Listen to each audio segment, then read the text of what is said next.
Prime Minister Meloni, thank you for being here again. And I have to admit to you, as she walked in the door, we're good friends, and I played Ray Charles, Georgia, as she walked in the door. Now, most of you don't know Ray Charles, Georgia, but anyway, love God. Italy and the United States are strong allies and really close friends. And as you said when we first met here in the Oval, Georgia, that we have each other's backs. And we do. You've demonstrated that from the moment you took office. And we also have Ukraine's back. That's why I'm urging the House of Representatives to pass the legislation that allows us to, in a bipartisan way, continue to support Ukraine now. They need the security bill now. The bill includes funding for Ukraine so we can help keep Putin from his onslaught from succeeding in Ukraine. And I want to thank you, Giorgia, for Italy's unwavering support for Ukraine and your leadership in the G7 this year. Today, also we're going to discuss the Middle East and yesterday's tragic and alarming event in North Gaza, trying to get humanitarian assistance in there. And the loss of life is heartbreaking. People are so desperate that innocent people got caught in a terrible war, unable to feed their families, and you saw the response when they tried to get aid. And we need to do more, and the United States will do more. In the coming days, we're going to join with our friends in Jordan and others in providing airdrops of additional food and supplies into Ukraine and seek to continue to open up other avenues into Ukraine, including the possibility of a Marine corridor to deliver large amounts of humanitarian assistance. In addition to expanding deliveries by land, as I said, we're going to assist that Israel facilitate more trucks and more routes to get more and more people the help they need. No excuses, because the truth is aid flowing to Gaza is nowhere nearly enough now. It's nowhere nearly enough. Innocent lives are on the line and children's lives are on the line. And we won't stand by and let until we get more aid in there. We should be getting hundreds of trucks in, not just several. And I won't stand by, we won't let up, and we're not going to pull out, trying to pull out every stop we can to get more assistance in. So, and here's the deal.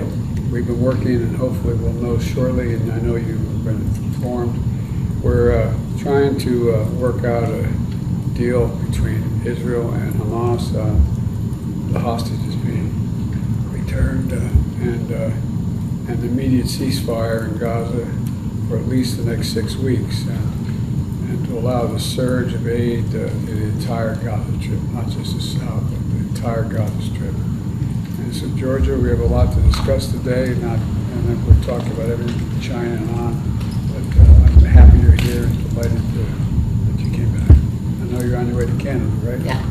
Good. The floor is yours, madam.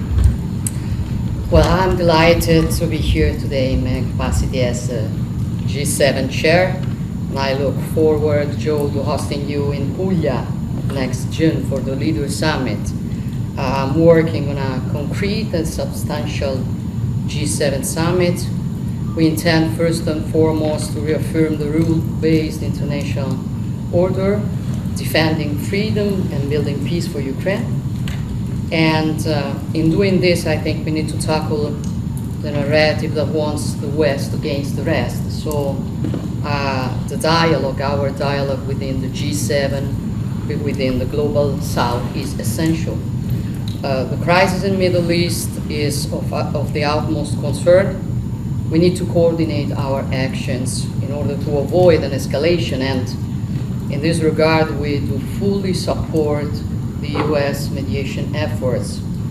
The humanitarian crisis is our number one priority.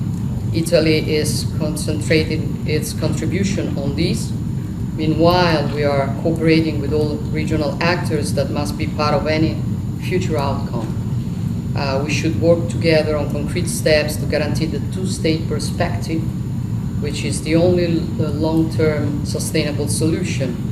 And then the Houthis' attack on commercial vessels that endanger freedom of navigation in the Red Sea are unacceptable. EU naval operation Aspides, that as you know, is under Italian tactical command, is an important response to the disruption of transit through the Red Sea. Then building on Italy's role in the Mediterranean, the G7 will pay special attention also to the African continent. We've been discussing it for many times, but I think we have to remember that Africa is not a poor continent. It is, at the contrary, incredibly rich in human and material resources, but it has been neglected and exploited with a predatory approach for a long time. And I want to reverse this approach together with you, which is also a root cause of the migration crisis. We need to support Africa's development on an equal basis and put an end to illegal migration while fighting human trafficking. Human trafficking has become the most financially rewarding crime globally, and we cannot accept it any longer. For this reason, I came here today also with a proposal to launch a global alliance against human traffickers. The G7 will discuss artificial intelligence as well. AI is a means. It can be a good or a bad one. It depends on our capacity to govern it, to tackle the risks and the impact it can have, for example, on the labor market. We want to develop AI, but also we want to be certain that it remains human-centered.